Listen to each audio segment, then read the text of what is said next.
Hello aspirants, कैसे हैं आप सब। आज हम न्यू चैप्टर स्टार्ट करने जा रहे हैं एम लक्ष्मीकांत पॉलिटी से और इसे हम कहेंगे एंटी डिफेक्शन लॉ।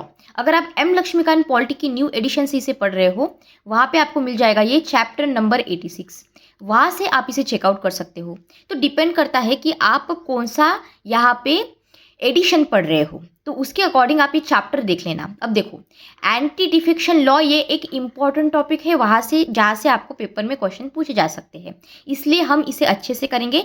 प्लस यहाँ पे कुछ फैक्ट्स है जो आपको रटने होते हैं, तो उस फैक्ट्स को याद करने के लिए कुछ ट्रिक्स बताऊंगी, उसे याद रख लेना।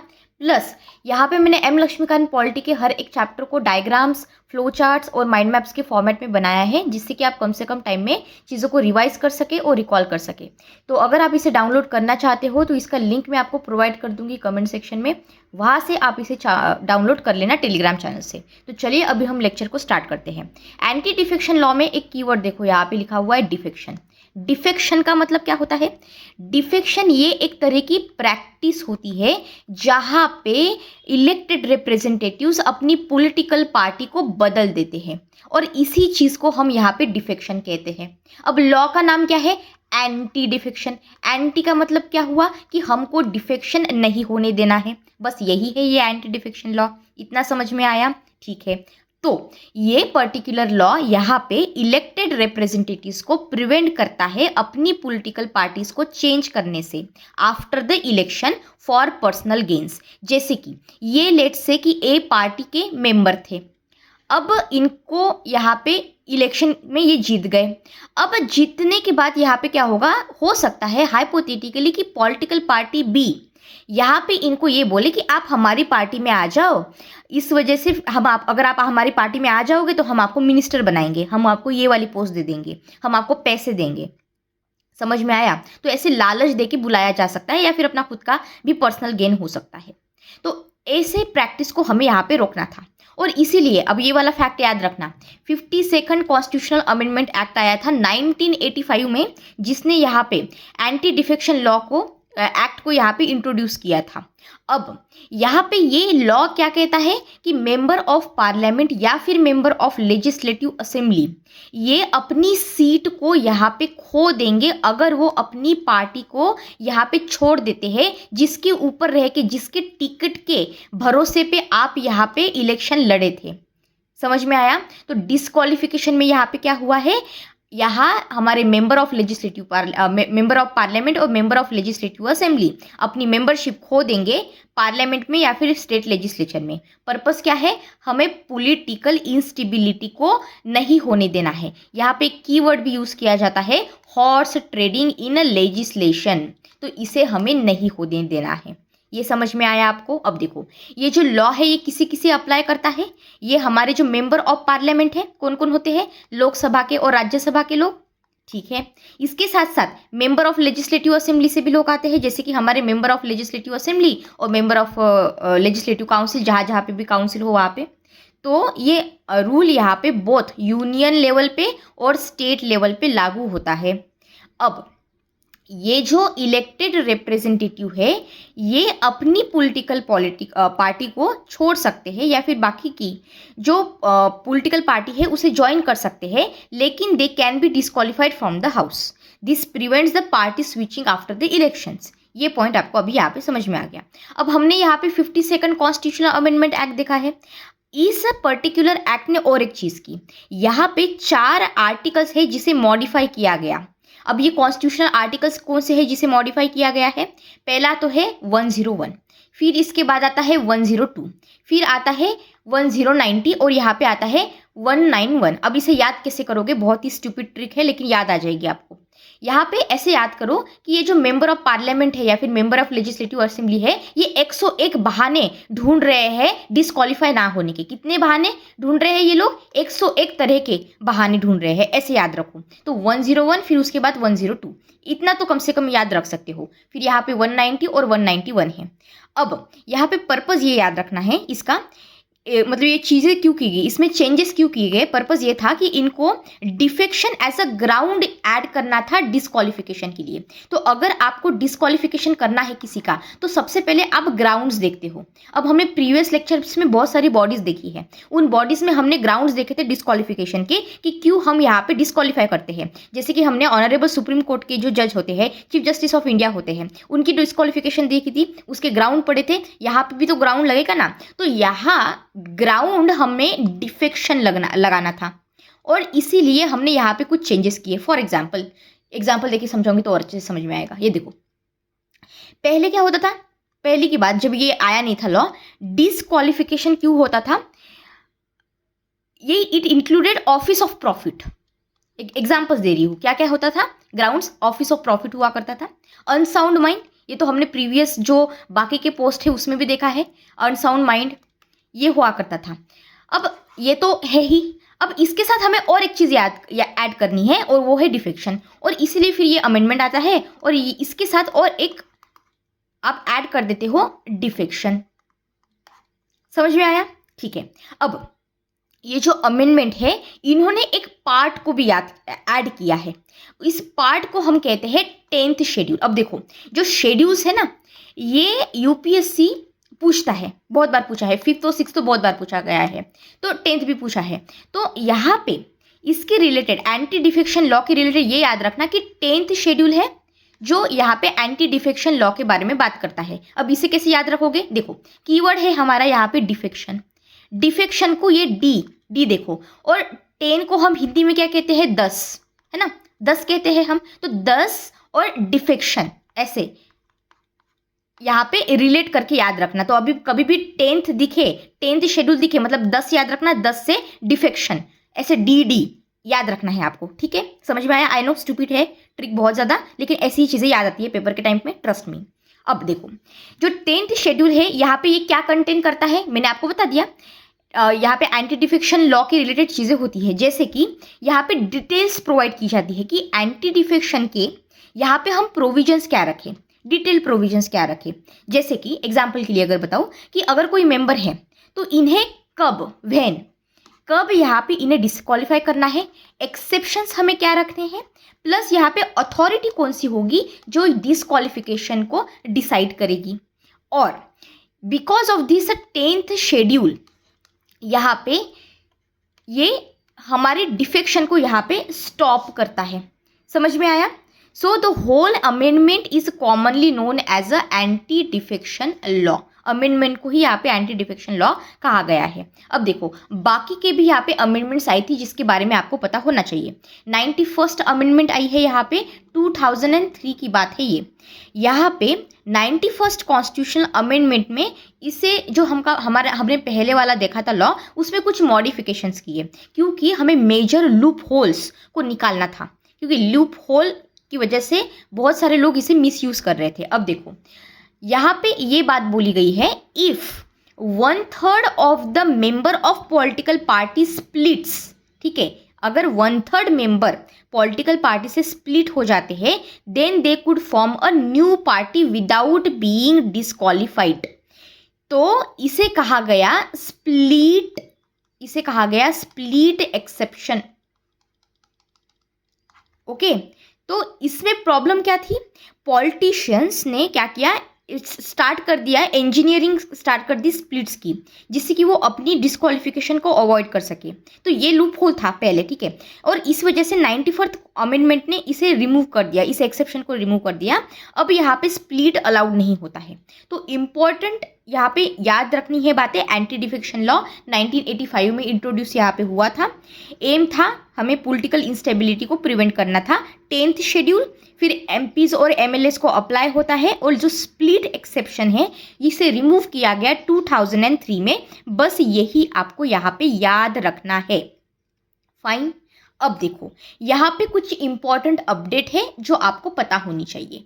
पहली इंपॉर्टेंट अपडेट ये है कि रिसेंट डिबेट यहाँ पे एग्जिस्ट करती है। इस डिबेट में जो डिले होता है स्पीकर के द्वारा जो किए जाता है, जिसमें स्पीकर यहाँ पे डिले कर देते हैं ये डिसाइड करने में कि डिफेक्शन केसेस क्या है, ठीक है। तो डिफेक्शन केसेस में स्पीकर के द्वारा जो डिले लाया जा रहा है उसके ऊपर यहाँ पे डिबेट चल रही है। ऑनरेबल सुप्रीम कोर्ट की जजमेंट्स यहाँ पे 2020 से लेके 2023 तक हुई है। इसमें यहाँ पे जितनी भी डिबेट्स हुई है ऑनरेबल सुप्रीम कोर्ट के द्वारा, इसमें इन जजमेंट्स में यही कहा गया है कि जो टाइम लिमिट है डिसीजन के लिए उसके ऊपर यहाँ पे बात की गई है। पर कोई कॉन्स्टिट्यूशनल अमेंडमेंट चेंज नहीं हुआ है 91st अमेंडमेंट के बाद अभी तक। तो ये याद रखना कि डिबेट्स वगैरह हुई जा रही है, ये प्रॉब्लम एग्जिस्ट करता है जहाँ पे स्पीकर डिले करते हैं डिफेक्शन के केसेस को देखने में, ठीक है। फाइन, अब देखो हम यहाँ पे कुछ प्रोविजंस देख लेते हैं एक्ट के कौन से हैं 10th शेड्यूल में जो लाए गए हैं। अब इसे ऊपर ऊपर से देखेंगे, आपको पीएचडी इसमें नहीं करनी है। सबसे पहले यहाँ पे बात की जाती है प्रोविजंस जो एंटी डिफेक्शन लॉ में दिए गए हैं। सबसे पहले जो 10th शेड्यूल है हमारा, ये एक्सप्लेन करता है, मैंने आपको अभी बताया कि कब व्हेन मेंबर ऑफ पार्लियामेंट और member of legislative assembly can be disqualified for defection, बस यही है। अब यहाँ पे 4 मेजर पार्ट्स दिए गए हैं इस प्रोविजन में। सबसे पहला पार्ट यहाँ पे बात करता है डिस्क्वालिफिकेशन का। इसमें अच्छा, डिस्क्वालिफिकेशन का जल्दी जल्दी बता देती हूँ। यहाँ पे सबसे पहले हमने क्या बताया, डिस्क्वालिफिकेशन। फिर जो दूसरा है इसे हम कहते हैं एक्सेप्शन। जो तीसरा है इसे हम कहते हैं डिसाइडिंग अथॉरिटी, ये हो गया तीसरा हमारा। और जो फोर्थ वन है इसे हम कहेंगे रूल मेकिंग पावर, ठीक है। और इसके अकॉर्डिंग फिर यहाँ पे टेबल तो है ही, जो चीज़ें आपको याद रखनी है। अब एक एक करके हम देखते हैं इसमें क्या है।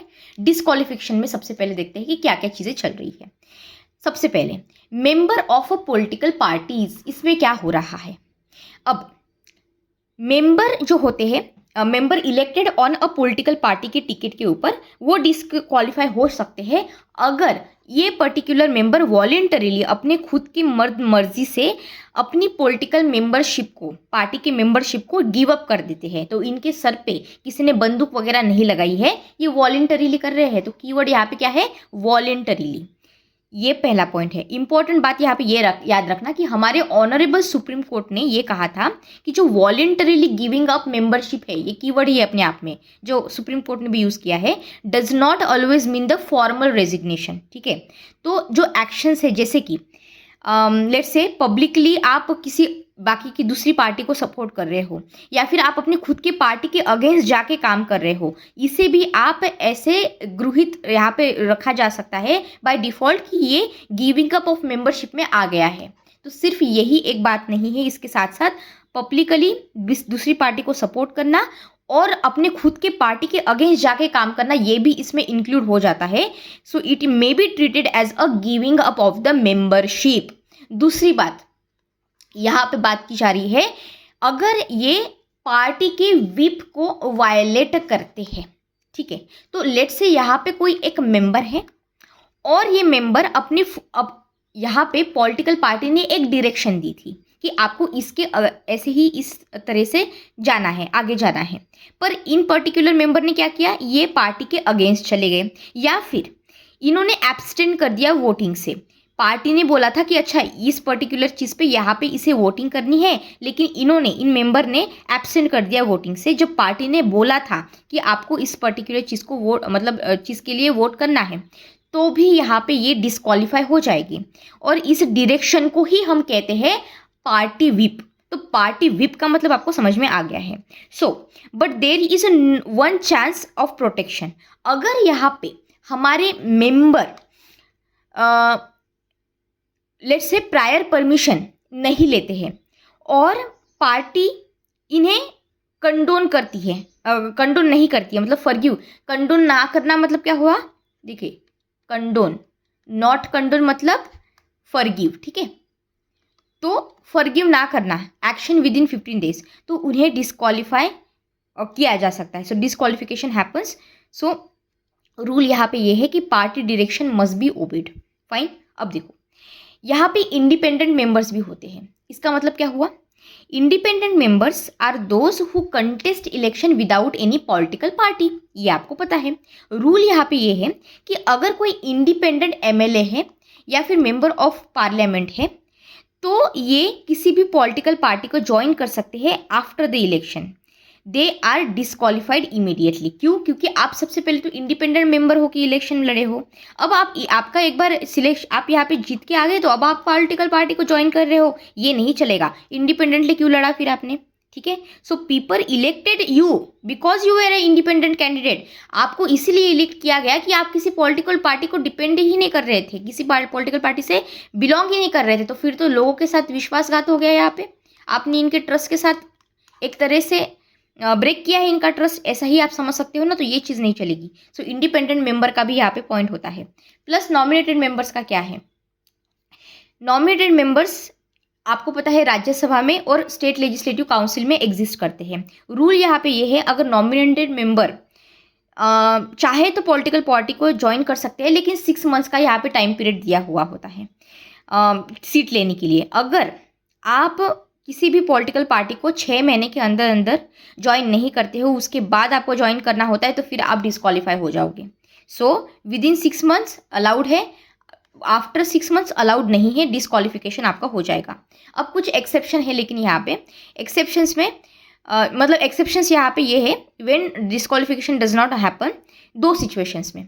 सबसे पहला ये देखो, एक्सेप्शन में सबसे पहला यहाँ पे एक्सेप्शन ये है कि पार्टी मर्जर हो गया।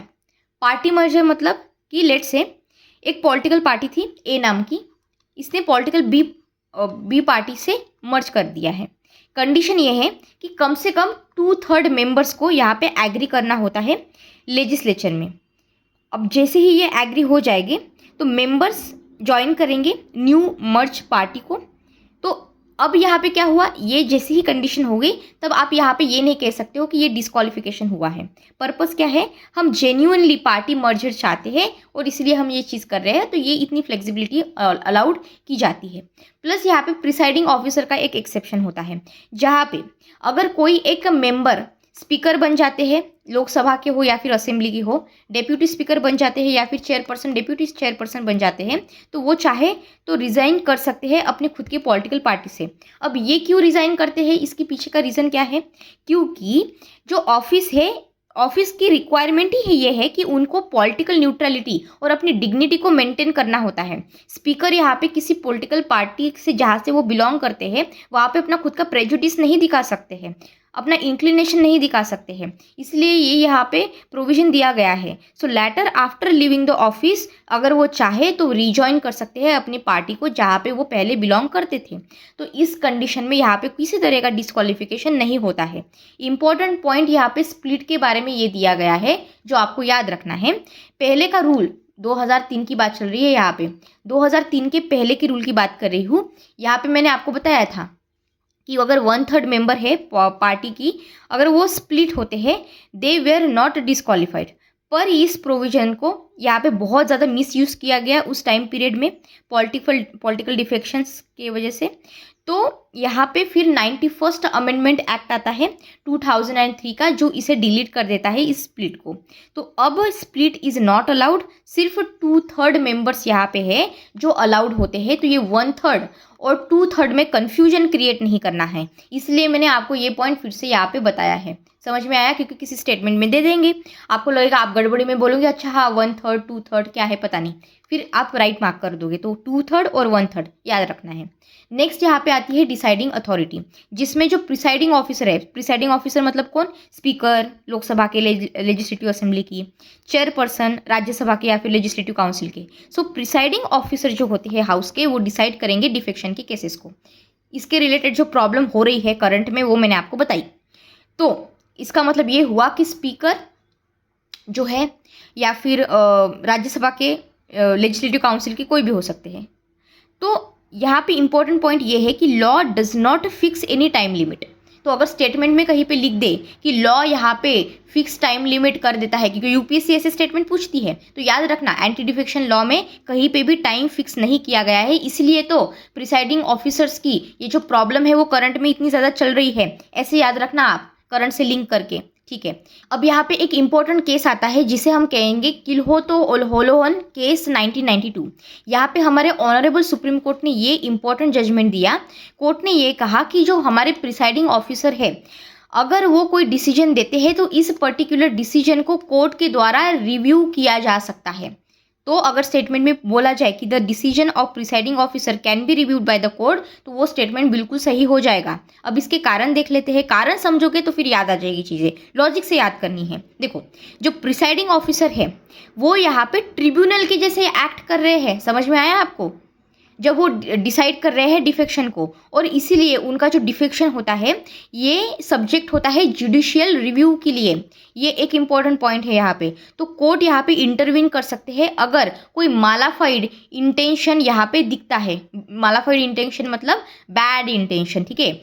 प्लस आप डिसीजन को प्रिजर्व कर यहाँ पे आप डिसीजन को अपने खुद के बायसेस के ऊपर ले रहे हो, यहाँ पे आप वायलेशन कर रहे हो कॉन्स्टिट्यूशनल प्रिंसिपल्स का। ये सारी चीज़ें अगर दिखती है, सुप्रीम कोर्ट यहाँ पे यहाँ इंटरवीन कर सकते हैं। हाउएवर, हमारे ऑनरेबल सुप्रीम कोर्ट ने और एक बात यहाँ पे बोली थी कि giving this power to the presiding officer is constitutionally valid, ठीक है, इवन दो वो किसी पॉलिटिकल पार्टी से बिलोंग करते हैं फिर भी।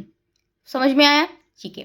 अब यहाँ पे रूल मेकिंग पावर है, जिसमें हमारे जो प्रिसाइडिंग ऑफिसर्स हैं वो रूल बनाते हैं 10th शेड्यूल को इम्प्लीमेंट करने के लिए। अब आपको लग सकता है कि ऐसे कैसे हो गया, क्योंकि ऐसा जनरली मतलब हम देखते हैं कि प्रेसिडेंट काम करते हैं या फिर सेंट्रल गवर्नमेंट कार्य करती है, तो इसलिए यहाँ पे कन्फ्यूजन ना हो तो याद रखना है आपको कि जब हम 10th शेड्यूल के बारे में बात कर रहे हैं तब यहाँ पे प्रिसाइडिंग ऑफिसर होते हैं रिस्पॉन्सिबल, जो रूल्स बनाते हैं 10th शेड्यूल को इम्प्लीमेंट करने के लिए।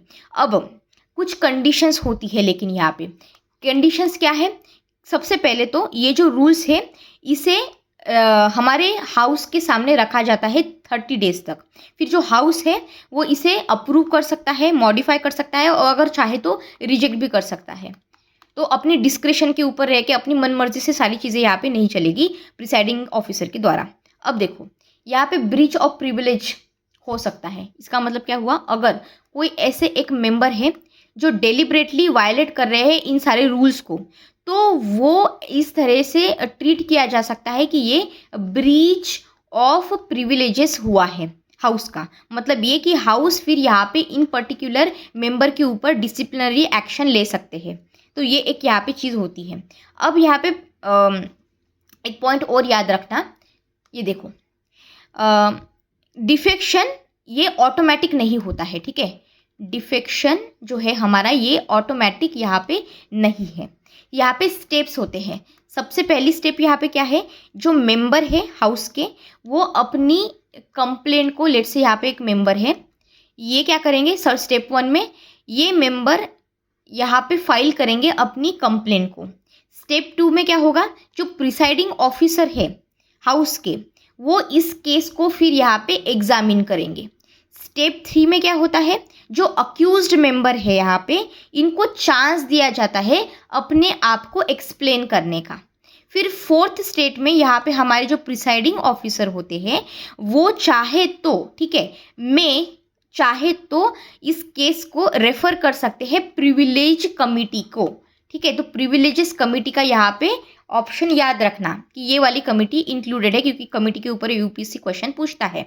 फिर 5th नंबर पे यहाँ पे ये याद रखना कि जो फाइनल डिसीजन है फाइनल स्टेप में फिर यहाँ पे लिया जाता है। सो फाइनल डिसीजन ऐसे लिया जाता है, तो ऑटोमेटिक डिफेक्शन नहीं होता है।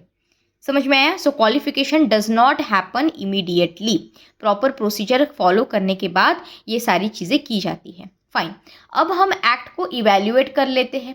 इसमें क्या है, इवैल्यूएशन ऑफ एंटी डिफेक्शन में सबसे पहले जो 10th शेड्यूल है हमारा, जिसे हम एंटी डिफेक्शन लॉ कह रहे हैं, इसे क्रिएट किया गया था पॉलिटिकल डिफेक्शंस को रोकने के लिए। अब डिफेक्शन किस वजह से होते हैं, कारण क्या है इसके, सबसे पहले तो है कि आप मिनिस्ट्रियल पोस्ट का यहाँ पे क्या कहते हैं इसको, आप लर कर रहे हो, लालच दे रहे हो उस मेंबर को, आप पैसे या फिर मटेरियल बेनिफिट्स प्रोवाइड करने की लालच दे रहे हो, या फिर आपको पॉलिटिकल पर्सनल गेन करना है, और इसी वजह से लॉ यहाँ पे इस अनएथिकल प्रैक्टिसेस को स्टॉप करने की कोशिश करता है। अब पर्पस समझ में आया आपको, पॉलिटिकल मोरालिटी को मेंटेन करना है, पार्लियामेंट्री डेमोक्रेसी को स्ट्रांग बनाना है, और अनप्रिंसिपल्ड डिफेक्शन को यहाँ पे रोकना है। अब नेक्स्ट क्वेश्चन ये आता है, what leaders said about the laws. अब कुछ व्यूज़ है जो यहाँ पे यूज़ कर सकते हो आप। पर्पस आपको समझ में आ गया? Preventing political defection, strengthening the political democracy, curb the ethical party switching, ये सारी चीज़ें। अब व्यूज़ में यहाँ पे राजीव गांधी जी ने ये कहा था कि the first step towards a cleaning up the public life. तो अगर कहीं पे आपको आंसर लिखना है तो आप ये लाइन मेंशन कर सकते हो कि the first step towards cleaning up the public life is anti defection. मतलब ये हुआ कि जो लॉ है, लॉ यहाँ पे इस तरह से इंटेंड किया गया है जिससे कि आप करप्शन को यहाँ पे कम कर सके, अनएथिकल जो बिहेवियर होता है पॉलिटिक्स में उसे कम कर सके। प्लस यहाँ पे जो सेंट्रल लॉ मिनिस्टर्स है उनकी भी यहाँ पे स्टेटमेंट आई है, इन्हें भी आप मेंशन कर सकते हो। जो उस टाइम के सेंट्रल लॉ मिनिस्टर थे उन्होंने ये कहा था कि जो एंटी डिफेक्शन बिल है ये पॉलिटिकल मैच्योरिटी दिखाता है और स्टेबिलिटी दिखाता है इंडियन डेमोक्रेसी में। क्यों? क्योंकि यहाँ पे दोनों भी हाउसेस पार्लियामेंट के ये अमेंडमेंट को अनैनिमसली सपोर्ट कर रहे हैं। इसका मतलब ये कि लोकसभा प्लस राज्यसभा यहाँ पे इसे अप्रूव कर रहा है। इस वजह से क्या होता है, आपको यहाँ पे कंसेंसस दिखता है पॉलिटिकल पार्टीज में, जो बहुत अच्छी बात है। अब इसमें एडवांटेजेस क्या है एंटी डिफेक्शन के? बहुत सारे एडवांटेजेस है। सबसे पहले की प्रॉब्लम क्या थी, जो लेजिस्लेटर्स है, लेजिस्लेटर मतलब जो लॉ बनाते हैं, तो ये अपनी पार्टी को बदल सकते थे फ्रिक्वेंटली। इस वजह से गवर्नमेंट पूरी तरह से गिर जाती थी। अब लॉ आने के बाद क्या हुआ, defection leads to the disqualification. इस वजह से member of legislative assembly, member of parliament यहाँ पे इजीली अपनी पार्टी को स्विच नहीं कर सकते हैं। रिजल्ट क्या हुआ, बहुत ज़्यादा अच्छे से स्टेबल गवर्नमेंट यहाँ पे आई। दूसरा तो पॉलिटिकल स्टेबिलिटी का पहला point, democratic realignment through merger. मतलब क्या हुआ कि लॉ यहाँ पे पार्टीज का मर्जर अलाउ करता है। अब कंडीशन ये है, कंडीशन क्या है, 2/3 मेंबर्स यहाँ पे एग्री होने चाहिए मर्ज करने के लिए। मतलब ये हुआ कि political party still recognise democratically but random defections are prevented. तो इसलिए हेल्दी रिकंस्ट्रक्शन हो रहा है हमारी पार्टीज का। कंस्ट्रक्शन के बजाय आप बोल सकते हो रिस्ट्रक्चरिंग, वो ज़्यादा प्रॉपर वर्ड होगा, ठीक है, रिस्ट्रक्चरिंग, ठीक है। अब यहाँ पे तीसरा पॉइंट आता है रिडक्शन इन करप्शन। उसमें क्या लिखोगे आप, या फिर इरेगुलर इलेक्शन भी बोल सकते हो करप्शन के साथ साथ। पहले के लॉ में क्या होता था, डिफेक्शन ब्राइबरी के थ्रू, यानी कि पैसे देके, घूस देके, पॉलिटिकल डील्स के थ्रू, एमएलएस को खरीद के, ये सारी चीज़ें होती थी, ठीक है। पर जैसे ही डिफेक्शन आ जाता है, इसने गवर्नमेंट का कोलैप्स करना शुरू कर दिया इन सारी चीज़ों की वजह से। अब यहाँ पे उस टाइम पे जो मिड टर्म इलेक्शंस होते थे, it had to be held which cost huge money. तो पैसों की बर्बादी यहाँ पे होती थी। जैसे ही लॉ आता है तो इस वजह से यहाँ पे करप्शन कम हो जाता है पॉलिटिक्स में, यानी कि हम आपको पैसे देंगे, हमारी पार्टी में आ जाओ, हम आपको ये मिनिस्ट्रियल पोस्ट देंगे, हमारी पार्टी में आ जाओ, ऐसी चीज़ें। प्लस जो अननेसेसरी इलेक्शन थे, पर्टिकुलरली जो मैंने आपको अभी मिड टर्म इलेक्शन के बारे में बताया, तो ये भी यहाँ पे रिड्यूस हुआ। तो मतलब पैसे की भी यहाँ पे बचत हुई। फिर यहाँ पे रिकॉग्निशन ऑफ पॉलिटिकल पार्टीज। यहाँ पे क्या होता है, देखो पहले जो एंटी डिफेक्शन लॉ था, एंटी डिफेक्शन लॉ आने से पहले की बात बता रही हूँ, पॉलिटिकल पार्टीज डायरेक्टली कॉन्स्टिट्यूशन में रिकॉग्नाइज नहीं की गई थी। फिर हमारा 10th शेड्यूल आता है और इनडायरेक्टली इसे रिकॉग्नाइज किया जाता है। इनडायरेक्टली है, ठीक है, डायरेक्टली नहीं बोल रही हूँ मैं, इनडायरेक्टली, ये कीवर्ड भूलना नहीं। इनडायरेक्टली आप रिकॉग्नाइज कर रहे हो पॉलिटिकल पार्टीज को। क्यों कर रहे हो ऐसा, क्योंकि लॉ ये कहता है कि पॉलिटिकल पर सबसे पहले तो लॉ बात करता है पॉलिटिकल पार्टीज की मेंबरशिप के बारे में। पॉलिटिकल डायरेक्शन, पार्टी के जो डायरेक्शन होते हैं उसे हम क्या कहते हैं, व्हिप कहते हैं। तो व्हिप के बारे में आप बात कर रहे हो और पार्टी मर्जर के बारे में आप बात कर रहे हो। So for the first time constitution formally acknowledge करता है पॉलिटिकल पार्टीज की इंपॉर्टेंस को हमारी पार्लियामेंट्री डेमोक्रेसी में। समझ में आया? तो ये यहाँ पे इसका इंपॉर्टेंस हुआ, सबसे इंपॉर्टेंट यहाँ पे अगर चीज़ बोली जाए तो। समझ में आया आपको? तो क्या याद रखना है कि anti defection law still exist exactly the same. यहाँ पे मेजर क्रिटिसिज्म भी हुआ है लेकिन एंटी डिफेक्शन लॉ का, क्योंकि हमने एडवांटेजेस देख लिए। पर अगर हम क्रिटिसिज्म नहीं देखेंगे तो जो पूरी पिक्चर है उसे भी हम नहीं देख पाएंगे। तो सबसे पहला जो क्रिटिसिज्म यहाँ पे किया जाता है कि एंटी डिफेक्शन लॉ कंसिडर तो करता है मेजर रिफॉर्म्स क्लीन पॉलिटिक्स के लिए, पर जब हम प्रैक्टिस में बात करते हैं, जब हम रियलिटी की बात करते हैं, इन प्रैक्टिस यहाँ पे बहुत सारी वीकनेसेस दिखती है, या फिर आप यूज़ कर सकते हो कीवर्ड लैक्यूने, यानी कि वीकनेसेस। मीनिंग क्या हुआ लैक्यूनेस का? गैप्स या फिर डिफेक्ट्स आपको यहाँ पे दिखते हैं लॉ में। और इस वीकनेसेस की वजह से जो लॉ है ये कम्प्लीटली डिफेक्शन को स्टॉप नहीं कर पाता है।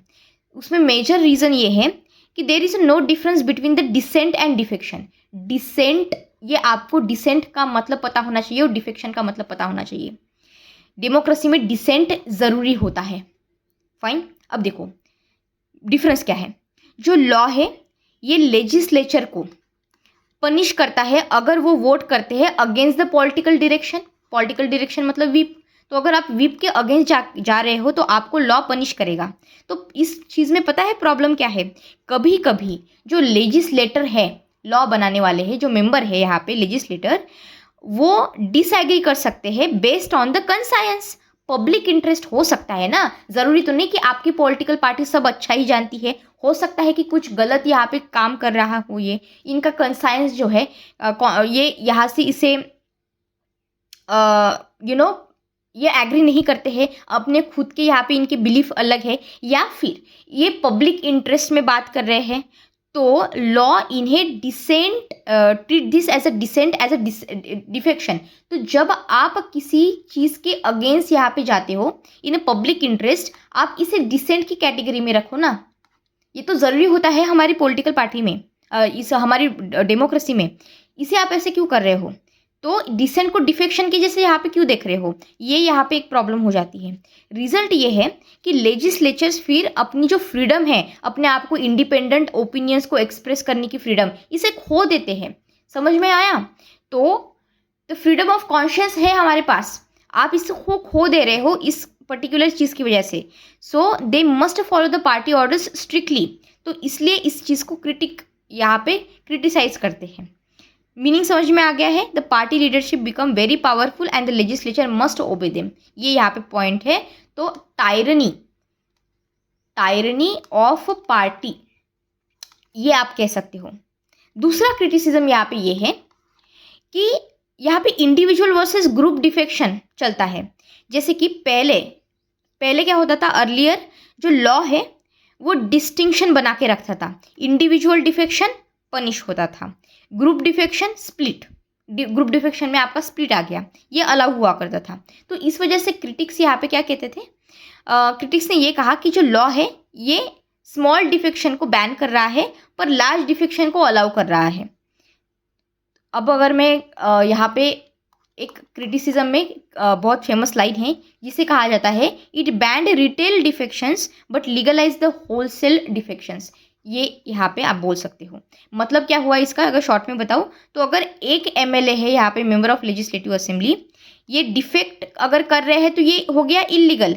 लेकिन बहुत सारे एमएलएस है जो एक साथ डिफेक्शन कर रहे हैं, वो लीगल हो गया। ये क्या बात हुई? समझ में आया आपको? ये अर्लियर रूल था और अब ये चेंज हो गया है 94, ये चेंज हो गई ये चीज़, ठीक है ना। हमने अभी देखा था 91 कॉन्स्टिट्यूशनल अमेंडमेंट एक्ट आया था 2003 में, इसने इसे डिलीट कर दिया, इसको रिमूव कर दिया, इस स्प्लिट को। ये क्रिटिसिज्म बताने के लिए क्रिटिसिज्म बताया मैंने आपको।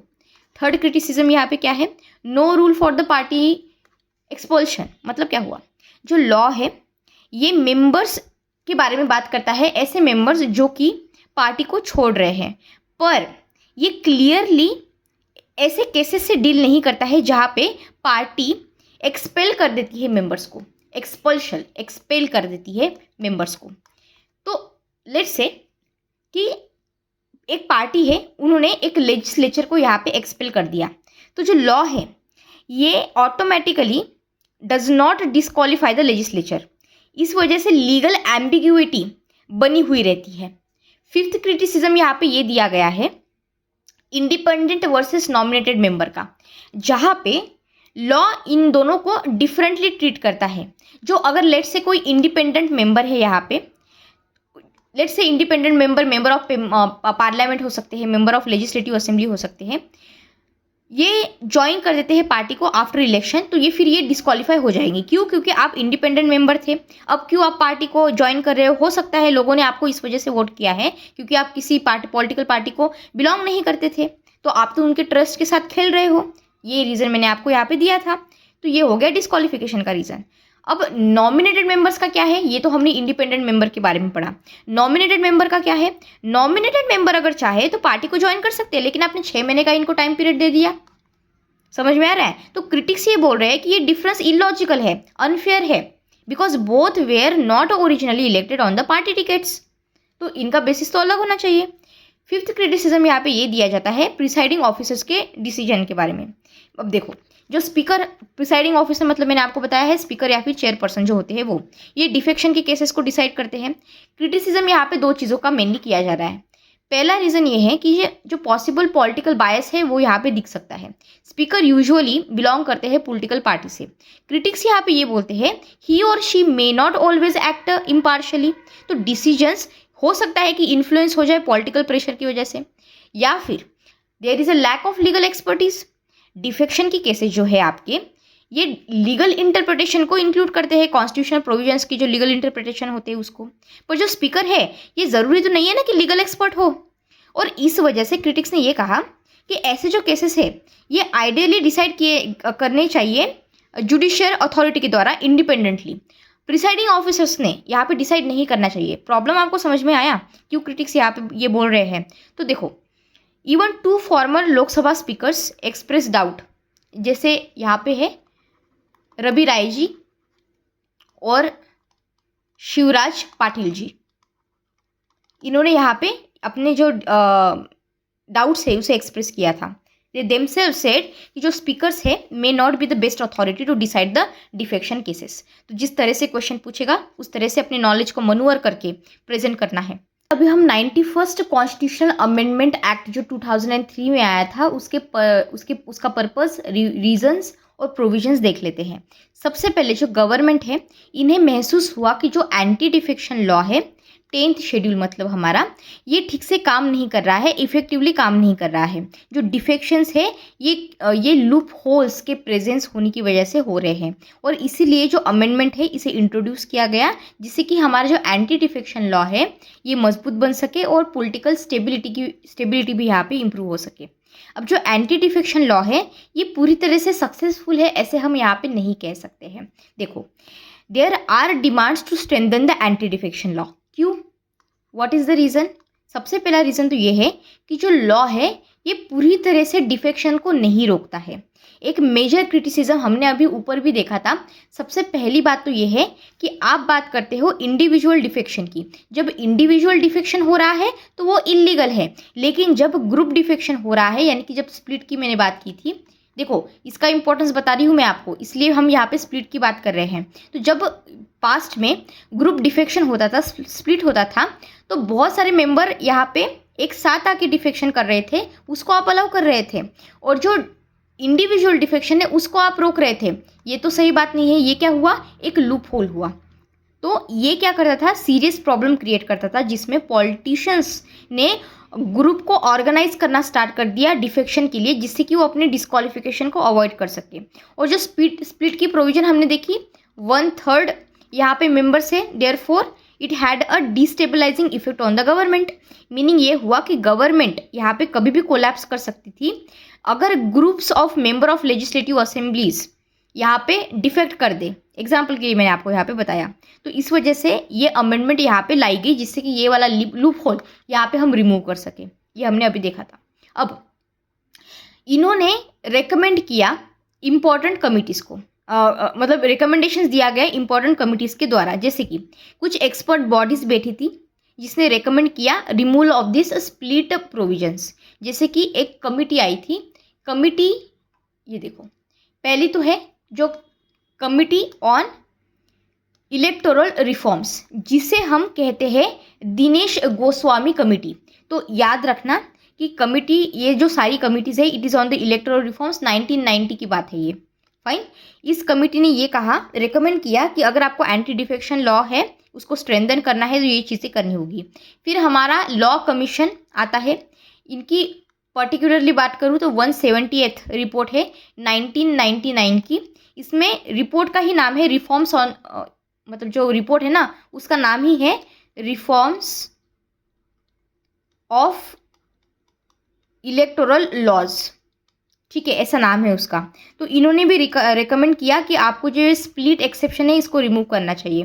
National commission to review working of constitution, ये यहाँ पे तो इसका चैप्टर भी है पॉलिटी में, पर ये जो है फिर से बता देती हूँ, national commission to review the working of constitution report, इन्होंने भी ये कहा, इस कमीशन ने सपोर्ट किया कि हमें स्प्लिट प्रोविजन जो दिया गया है 10 शेड्यूल में उसको रिमूव करना चाहिए। और इस वजह से जो एक्सपर्ट्स है इनके स्ट्रॉन्ग ओपिनियन की वजह से ये चीज़ हुई। अब यहाँ पे तीसरा रीज़न ये दिया गया कि जो भी डिफेक्टर्स हैं इन्हें अच्छे वाली पनिशमेंट मिलनी चाहिए। कॉन्स्टिट्यूशनल रिव्यू कमेटी है, उन्होंने रेकमेंड किया स्ट्रॉन्ग पनिशमेंट को डिफेक्टर्स के लिए। इन्होंने ये सजेस्ट किया कि जो भी डिफेक्टर होगा उनको आप बार करो, कहाँ से, from holding any public office, जैसे कि मिनिस्टरल पोस्ट होती है या फिर कोई पब्लिक कोई पेड पॉलिटिकल पोस्ट है उससे। ये जो बैन है ये लॉन्ग टाइम के लिए रहना चाहिए, for remaining term of the legislature, या फिर जब तक कि नेक्स्ट इलेक्शन नहीं हो जाते तब तक यहाँ पे ये बैन रहेगा। पर्पस क्या था कि हमें पॉलिटिकल अपॉर्चुनिज्म जो है यहाँ पे इसको डिस्करेज करना था। अब वहाँ पे और एक प्रॉब्लम ऑब्जर्व किया गया, जहाँ पे गवर्नमेंट अपनी काउंसिल ऑफ मिनिस्टर की साइज को बढ़ा रही थी। क्यों बढ़ा रही थी? ये इसलिए हो रहा था क्योंकि गवर्नमेंट को प्रिवेंट करना था डिफेक्शन। अब डिफेक्शन कैसे प्रिवेंट करें? ये फिर ऑफर करना इन्होंने स्टार्ट कर दिया, ऑफर करना मिनिस्टर की पोस्ट को बहुत सारे लेजिस्लेचर्स को, कि आप यहाँ पे डिफेक्शन मत कीजिए, हम आपको यहाँ पे मिनिस्टर की पोस्ट दे देते हैं। इस वजह से क्या हुआ, काउंसिल ऑफ मिनिस्टर का साइज बढ़ा, ठीक है। और फिर इस वजह से क्या हुआ, यहाँ पे ये प्रॉब्लम ऑब्जर्व की गई। फिर कमीशन ने यहाँ पे ये रेकमेंड किया कि हमें यहाँ पे लिमिट लगाने की ज़रूरत है। लिमिट या फिर आप इसे कह सकते हो ceiling. It should be placed on the number of ministers. और फिर इस वजह से यहाँ पे ये सजेस्ट किया गया उस टाइम पे कि मैक्सिमम नंबर ऑफ मिनिस्टर की स्ट्रेंथ ये 10% होनी चाहिए total strength of the population house. Fine, लेकिन अब देखो यहाँ पे अगर मैं अपडेटेड डेटा आपको दूँ तो काउंसिल ऑफ मिनिस्टर्स का टुडे, अगर आज आपको कोई कुछ क्वेश्चन पूछे तो याद रखना कि द 91st अमेंडमेंट फिक्स, यहाँ पे इन्होंने ये फिक्स किया कि 15% होनी चाहिए। So council of minister it is less than or equal to 15% of that of the Lok Sabha strength, या फिर council of minister is less than or equal to 15% of state assembly strength. Fine, तो अगर statement में कहीं पे पूछे तो गलती नहीं होनी चाहिए। So maximum numbers in state is equal to 12। Fine, तो ये जो भी पॉइंट मैंने आपको समझाया ये याद रखना कि रिकमेंडेशंस के बारे में हमने बात की, रूल्स के बारे में जो फाइनल रूल है उसके बारे में हमने बात नहीं की, मैंने आपको रिकमेंडेशंस यहाँ पे बताई। अब यहाँ पे प्रोविजंस कौन सी है? प्रोविजंस बहुत सिंपल है, 91st कॉन्स्टिट्यूशन अमेंडमेंट एक्ट 2003 की। सबसे पहले ये बात करता है limit on the size of the central council ministers, जो हमने अभी यहाँ पे देखा, राइट। अब याद रखना रूल क्या कहता है, टोटल जो नंबर ऑफ मिनिस्टर्स है इंक्लूडिंग प्राइम मिनिस्टर, ठीक है, ये 15%, they can not exceed 15% of the total strength of Lok Sabha. Example के लिए अगर बताऊँ मैं, लेट्स से कि लोकसभा में अभी 545 मेंबर्स हैं, ठीक है, तो लोकसभा की स्ट्रेंथ कितनी हुई? 545। अब मैक्सिमम स्ट्रेंथ यहाँ पे अलाउड कितना हुआ? 15% ऑफ 545, जो होता है अप्रॉक्सीमेटली 81, ठीक है। So the union council of ministers can not exceed this limit. ये समझ में आया? पर्पस क्या है? पहले की गवर्नमेंट अपॉइंट करती, बहुत सारे लोगों को यहाँ पे अपॉइंट करती थी डिफेक्शन रोकने के लिए, ये बोल के कि हम आपको मिनिस्टर की पोस्ट दे देते हैं। फिर काउंसिल ऑफ मिनिस्टर का साइज बहुत बड़ा हो जाता था, इस वजह से गवर्नमेंट के पैसे भी बहुत ज़्यादा खर्च होते थे। तो ये पॉइंट आपको समझ में आ गया होगा। दूसरा पॉइंट है यहाँ पे, defectors can not become ministers, particularly union ministers. इसका मतलब क्या हुआ? ये देखो, अगर मेंबर ऑफ पार्लियामेंट है, ये डिस्क्वालीफाई हुए हैं under the anti defection law, फिर ये as a person can not be appointed as a minister. ये इससे क्या होता है, हम प्रिवेंट करते हैं पॉलिटिशियंस को डिफेक्शन करने से, ठीक है। डिफेक्शन अगर इनका हुआ है तो फिर वो मिनिस्टर की पोस्ट यहाँ पे नहीं रख पाएंगे। यहाँ पे हमने जो साइज़ है स्टेट की काउंसिल ऑफ मिनिस्टर्स की, उसके ऊपर भी लिमिट लगाई है। जैसे कि हमने सेंटर के ऊपर लगाई थी ना, वैसे ही यहाँ पे हमने स्टेट के ऊपर भी यहाँ पे लिमिट लगाई है। ये देखो, स्टेट काउंसिल ऑफ मिनिस्टर्स का भी वही है, टोटल नंबर ऑफ मिनिस्टर्स यहाँ पे including chief ministers of course यहाँ पे ये 15% की लिमिट को एक्सीड नहीं कर सकते हैं। सो यहाँ याद रखना, मिनिस्टर्स इज इक्वल टू और less than equal to 15% of the legislative assembly strength. Fine. पर यहाँ पे एक एडिशनल रूल है। एडिशनल रूल ये कहता है कि मिनिमम मिनिस्टर यहाँ पे स्टेट में अलाउड होते हैं जिनकी नंबर है 12। So minimum minister allowed in the state is equal to 12, ये याद रखना। रीज़न क्या है?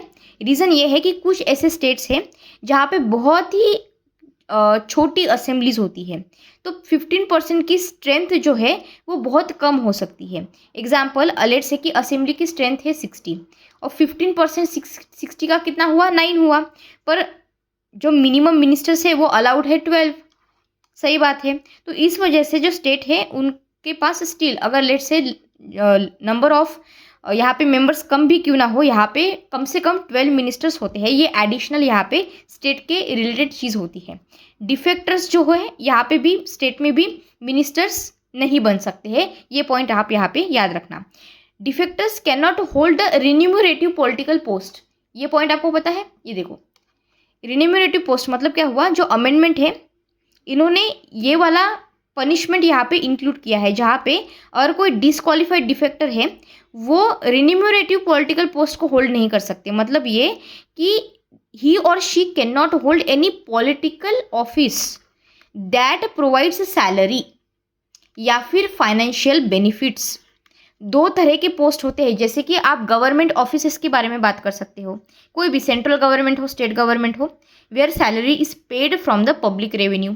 और दूसरा यहाँ पे आता है गवर्नमेंट कंट्रोल बॉडीज, जैसे कि कोई ऐसी बॉडी है या फिर ऑफिस है जो गवर्नमेंट के अंदर आता है होल्ली या फिर partially, and where the salary is paid by the body. Example के लिए लेट से कोई गवर्नमेंट कॉरपोरेशन है या फिर गवर्नमेंट बोर्ड है, तो ये अथॉरिटीज़ एक्सेप्ट। तो इस तरह से हमने लेक्चर को कंप्लीट कर लिया है। अगर आपको कोई क्वेरी है तो आप मुझे कमेंट सेक्शन में बता सकते हो। I will try my best to solve it. ठीक है, तब तक अच्छे से पढ़ाई करते रहिए without taking any kind of stress. Revise करते रहिए और रिकॉल करते रहिए। Thank you so much and God bless you all.